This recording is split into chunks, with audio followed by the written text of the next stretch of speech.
This is Autoline Daily, the show dedicated to enthusiasts of the global automotive industry. The U.S. is sticking to most of the strict new tariffs that it proposed on Chinese imports. That includes a 100% tariff on Chinese EVs, 50% on solar cells, and 25% on steel, aluminum, EV batteries, and key battery materials. This will all be on top of an existing 2.5% import tariff on all goods. The new rates lock in on the 27th of this month, and Reuters reports that a 50% duty on Chinese semiconductors goes into effect at the beginning of next year as well.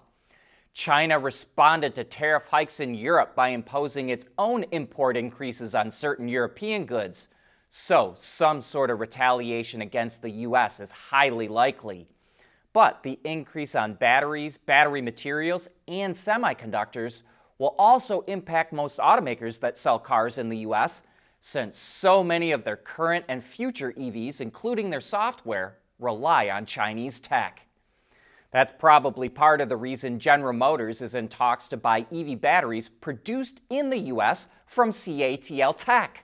Bloomberg reports that Japanese consumer electronics company TDK would actually fund and operate the plant, which is expected to be located in the South and create 1,000 jobs.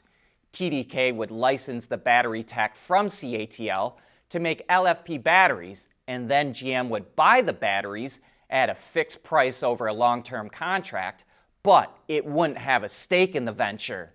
Nothing is official yet, and the companies declined to comment on the speculation. But this is similar to the deals the Chinese battery maker has with Ford and Tesla. Now, back to Chinese import tariffs, because more countries could jump on the bandwagon.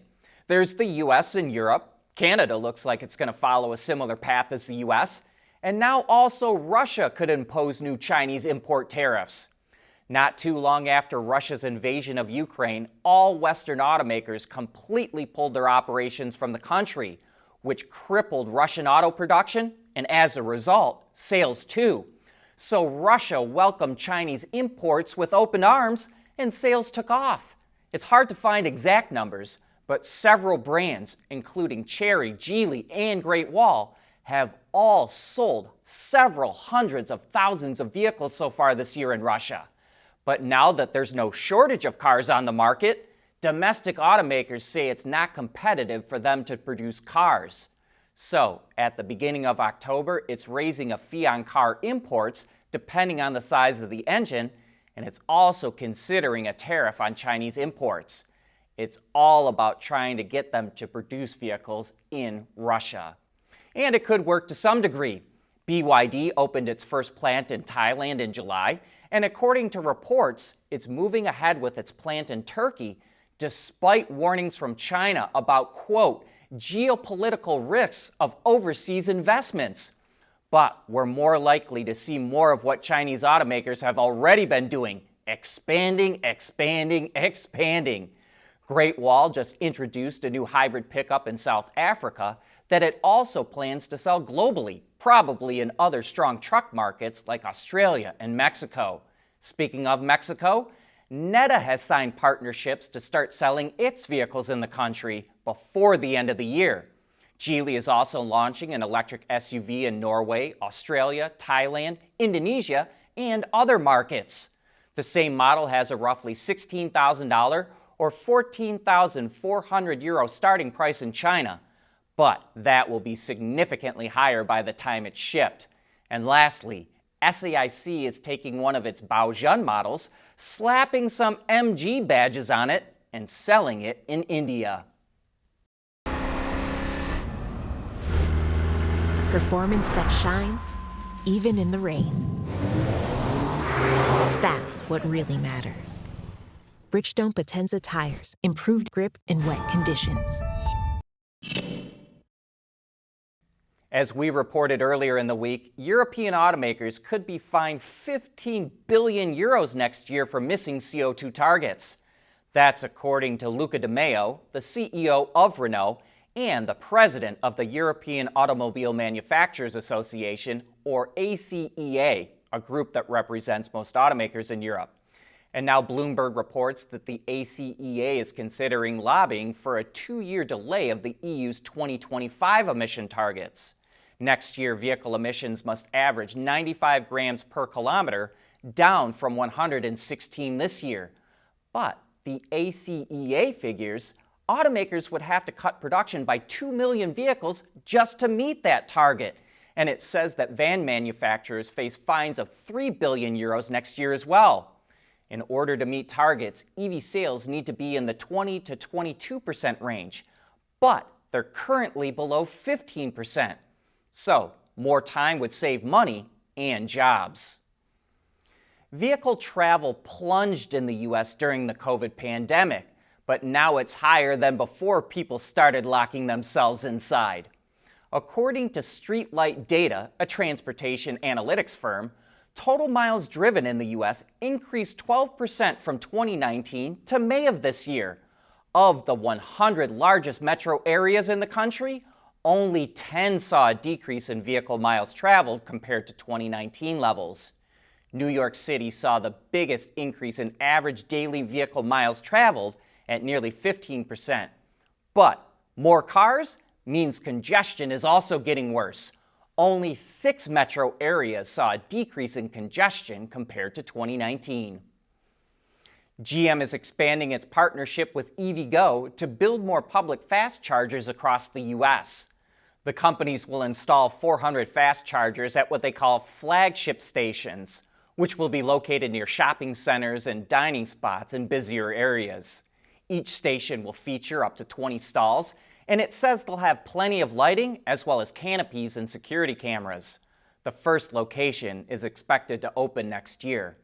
These flagship sites are part of a total of 2,850 fast chargers that GM and EVgo plan to build in the U.S., and they expect to have 2,000 by the end of the year.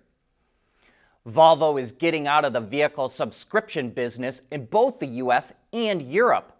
Automotive News reports that the company is transferring its Care by Volvo service in Germany, the Netherlands, Sweden, and Norway to new financial providers while phasing it out in the UK. And the service will no longer be offered in the 40 U.S. states where it was available. Launched in 2017, Care by Volvo charged a monthly fee that included all the maintenance, insurance, roadside assistance, and other services. As of last year, the program had around 6,500 customers in Europe. Volvo didn't say how many customers it had in the U.S., but it did say that 80% of them were new to the brand. Other luxury brands like Cadillac, Porsche, BMW, Mercedes, and Lincoln have also tried out car subscriptions with mixed results. Prices of used EVs continues to tumble in the U.S. According to IC Cars, the average used EV sold for just under $27,000 in August, down from more than $35,000 a year ago, or a 25% drop in price. That compares to a 4% decrease for used gas vehicles and a 6% decline for hybrids. The average used gas and hybrid vehicle now costs about $30,000 on average, so it's more than a used EV. The Tesla Model 3 saw the biggest percentage drop amongst all used cars, selling for just under $26,000 on average, a price drop of about $8,500 or 25% less than a year ago. And that brings us to the end of today's show. Thanks for making Autoline a part of your day, and I hope that you have a great weekend.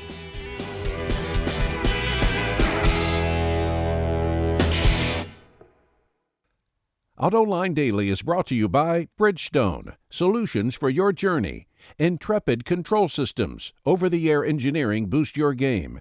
MEDC, where Michigan businesses are powering the future of mobility. And by Teijin Automotive Technologies, the formula for better mobility. When we did our research for the talent that we need for this program, Michigan was really the top of the list. In order to be successful in this space, you really have to have the right people, the right mindset, the right environment. There's nothing wrong with heavy metal. Hey, lighten up. But with world-class composite material, Teijin Automotive Technologies makes vehicles lighter, safer, and more eco-friendly.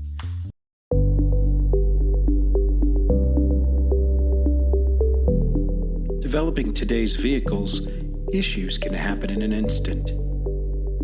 What good is knowing your problems without the data to solve them? Meet Wireless Neovi Cloud, your secure off-the-shelf solution, empowering real-time collaboration for quick resolution. With Wireless Neovi Cloud, your team can prevent issues before they can escalate. Driver communication data and remote diagnostics to analyze and resolve your problems using OTA, allowing your executives oversight throughout the process. Wireless Neovi Cloud, your vehicle update solution in production and on the road.